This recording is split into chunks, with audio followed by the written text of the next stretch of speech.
그때 예수님께서 말씀하셨다. 고생하며 무거운 짐을 진 너희는 모두 나에게 오너라. 내가 너희에게 안식을 주겠다. 나는 마음이 온유하고 겸손하니 내 멍에를 메고 나에게 배워라. 그러면 너희가 안식을 얻을 것이다. 정녕 내 멍에는 편하고 내 짐은 가볍다. 주님의 말씀입니다.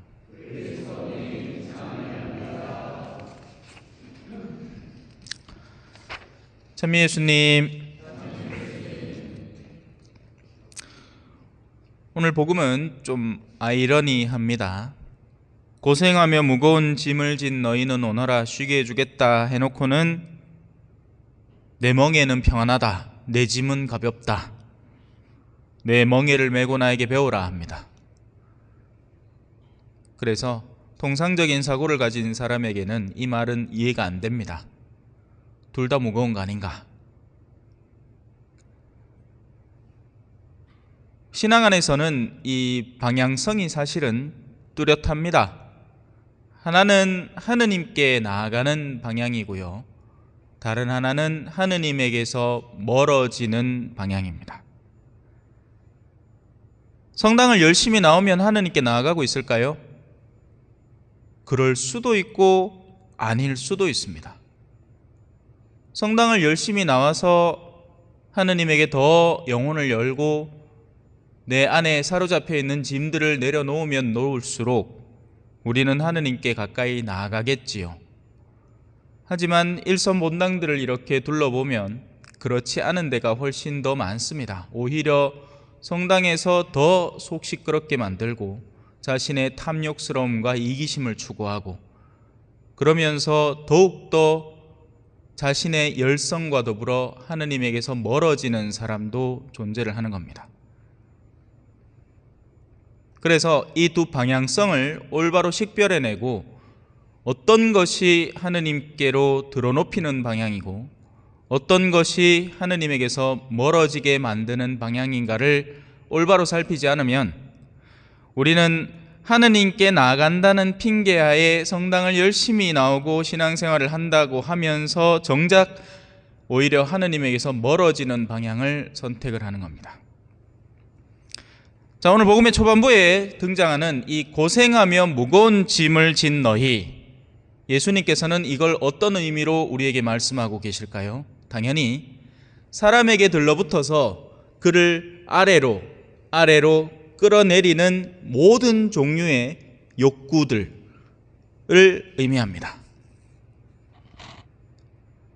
사실 여기에서 예를 들어 지금 하느님이 와가지고 자, 이제 내하고 같이 올라가자 했을 때 과연 자신 있게 훌훌 털고 주님 왜 이제 오셨습니까? 정말 짐스럽고요, 이제 자연스럽게 내려놓고 갈 수 있겠습니다 하는 사람이 얼마나 될 것인가? 그죠? 인자 모종했는데요. 안 됩니다. 아이고, 요번에 투자했는 게 얼만데 이거 본전은 뽑고 가야지. 내 지금 집값이 이게 얼만데 우리 아들한테 물려주려고 하면 이거 정리해야 될 것도 많고 아직 안 됩니다. 기다려 주이소. 이럴 사람들이 부지기수가 아닐까요? 그렇다면 그 모든 것들은 사실상 우리를 하느님에게서 떼어서 점점 아래로 향하는 모든 움직임들이 되는 겁니다. 사실상 세상은 우리에게 성공을 보장해 주겠다, 서울대를 들어가면 좋은 직장을 보장해 주겠다, 좋은 직장을 보장하면 더 많은 수입을 허락해 주겠다, 하지만 그 모든 움직임 속에는 결국 하느님에게서 우리를 떼어놓는 움직임이 가중되어 들어가는 겁니다. 그러니 그 모든 세속의 활동들은 고생하며 무거운 짐, 내 어깨를 내리눌러 나를 하느님에게서 벗어나게 자꾸만 저 밑으로 가라앉게 만드는 힘을 형성하는 거죠.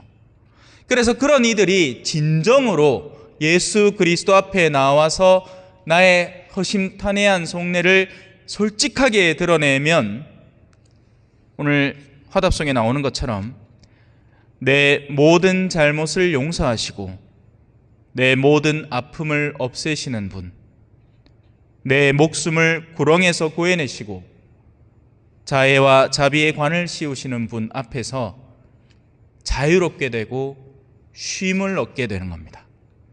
저 밑으로 내려가던 움직임을 드디어 멈추고 그리고 다시 원래 있던 자리로 회복시켜 주시는 분을 만나니 우리 영혼이 비로소 쉬게 되는 겁니다.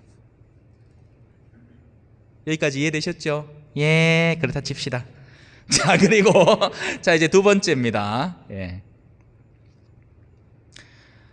예수님께서는 그럼 당신이 우리에게 주시려는 멍에라는 것은 무엇인가? 그리고 당신이 말하는 내 짐이라는 것은 어떤 의미인가를 배워야 됩니다. 하나는 우리가 내려가던 것에서 회복하는 힘을 의미했습니다. 그러면 이제 남은 방향은 뭐가 있죠? 이제는 하느님께 나아가야 됩니다. 그러나 이 방향은 그냥 절로 나아가지는 것이 아닙니다.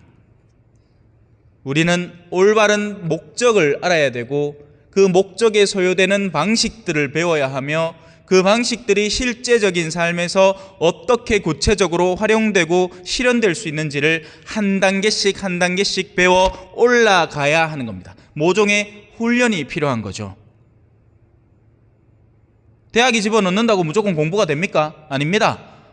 대학에 들어가면 사실 대학 가보신 분들은 다 아시겠지만 학생들로 하여금 스스로 공부하는 법을 깨우치는 수단들을 던져줄 뿐 지가 공부 안 하면 원래 대학이란 그런 곳입니다. 원래 대학이란 더 큰 학문을 배우고 스스로 연구하고 공부하는 법에 길들기 위해서 들어가는 곳인데 지금 대학은 그렇지 않죠. 지금 대학은 이제 산업 전선에 뛰어들기 위한 전초기지 같은 거고 원래 대학은 그랬습니다. 원래 대학은 정말 공부에 뜻이 있고 배움에 뜻이 있는 이들이 더 많이 배우고 더 넓은 지식을 향유하고 그 안에서 훈련되어 나가도록, 그래서 논문을 쓰는 법도 학부 논문은 사실 논문을 쓰는 법을 훈련하는 것이고 석사 논문부터 비로소 자기의 아이디어를 조금씩 섞어놓고 박사과정에 들어가면 그 누구도 범접할 수 없는 자신만의 고유한 아이디어를 박사과정의 논문으로 써내는 거죠. 물론 관심 없으시죠, 그게. 하지만 원래 그렇습니다. 그래서 영적인 사정 속에서도 위로 올라가는 과정 속에는 어마어마한 훈련이 필요한 겁니다. 처음에는 단순한 인내부터 시작합니다. 갓 세례를 받은 사람이 신앙생활을 시작하면 여러 가지가 어색하고 이상하게 느껴지겠죠. 그 모든 것들이 하나의 인내 훈련 과정을 형성하는 겁니다. 어떤 때는 차라리 세상이 낫지 신앙 안에서의 이 움직임은 더 이상합니다. 세상에서는 꼴 보기 싫으면 어때요? 사표 쓰고 나오면 돼. 하지만 성당은 어때요? 그렇게 할 수 없습니다. 성당에서 그렇게 한다는 것은 신앙에서 나 자신을 던져내겠다는 얘기밖에 안 되기 때문에 그렇죠. 물론 그렇게 하는 사람도 있습니다만은, 하지만 원래는 그렇게 해서는 안 되는 겁니다. 이 영적인 영역 안에서의 훈련 과정은 고되고 더딥니다. 하나를 배웠다 싶으면 그 다음에 또 새로운 것이 눈을 뜨고 우리를 기다리고 있습니다. 인내를 겨우 습득했다 싶으면 이제 그 인내를 바탕으로 나의 고유성 속에서 내가 키워나갈 수 있는 영역으로 주님은 소명을, 미션을 주시는 거죠. 그게 내가 누군가에게 복음을 전하는 일이면 복음을 전하는 미션을, 그게 아니고 내가 가진 재주로 다른 이에게 하느님에게로 이끌어갈 수 있는 방향을 선물해 주는 것이면 그렇게 하는 겁니다. 그러니 그것이 모종의 멍에가 되는 겁니다. 하지만 이 멍에는 마치 달리기 연습을 계속하면 나중에는 달리는 것 자체가 쉼이 됩니다. 그런 단계에 들어가 보신 적이 있나요?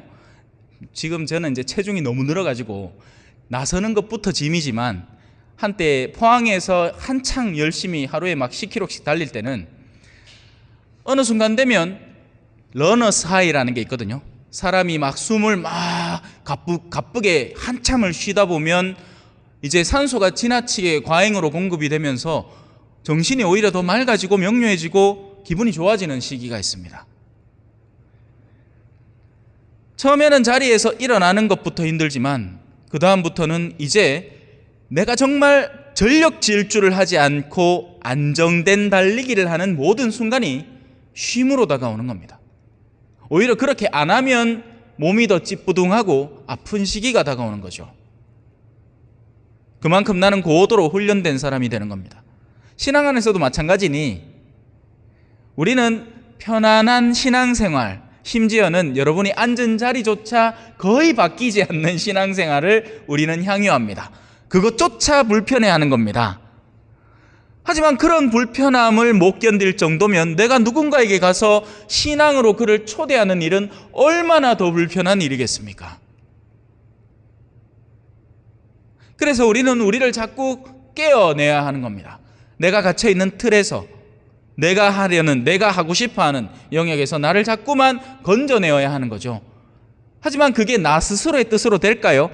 아이에게 야, 네가 하고 싶은 대로 해봐 하고 방구석에 놔두면 그 아이는 자기가 늘 하던 것, 늘 하던 장난질만 하면서 절대로 성장하지 않는 겁니다.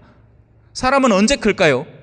누군가가 그를 이끌어내어 주려는 노력 속에 자신의 의지를 내어 맡길 때 그걸 무엇이라고 표현할 수 있죠? 순종이라고, 순명이라고 할 수 있는 겁니다.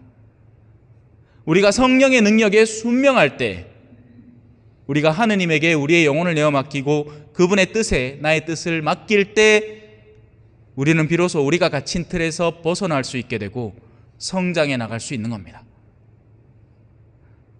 적지 않은 이들은 여전히 이 세속의 멍해 자체를 자신의 기쁨으로 삼고 살아갑니다. 지금 뉴스만 틀면 다 나오는 사람들이 그거죠. 그 사람들은 하루하루 자신의 멍해를 더할 뿐이에요. 하루하루 번져나가는 거짓말과 거짓된 삶과 자신의 추악함을 감춘 위선적인 모습 속에서 무게를 더해가는 겁니다. 훗날에 크게 후회를 하겠죠. 하지만 우리는 그래서는 안 되는 겁니다. 우리는 마치 일독서의 마지막 부분 독수리 날개쳐 올라가듯 나 주님과 함께 일어나 걸으리 주의 사랑 안에 라는 말씀처럼, 물론 그 말씀은 아니지만 독수리가 나오잖아. 주님께 바라는 이들은 새 힘을 얻고 독수리처럼 날개치며 올라간다. 그들은 뛰어도 지칠 줄 모르고 걸어도 피곤한 줄 모른다. 과연 우리는 우리의 신앙의 여정에서 얼마나 뛰고 있고 걷고 있는지 한 번쯤 점검해 봤으면 좋겠습니다. 그냥 신앙적 요식 행위를 열심히 한다고 뛴다고 착각하지 마세요. 제가 앞서 제일 초반부에 말했듯이 그런 것들은 오히려 우리를 더욱 교만하게 만들어서 하느님께서 원치 않는 짐을 내가 벗어버려야 하는 멍에를 형성할 수 있는 겁니다. 우리는 그 멍에에서 이미 자유로워졌어야 하고 오히려 하느님께 나아가는 힘을 기르는 데 전력을 다해야 됩니다. 잠시 묵상하시겠습니다.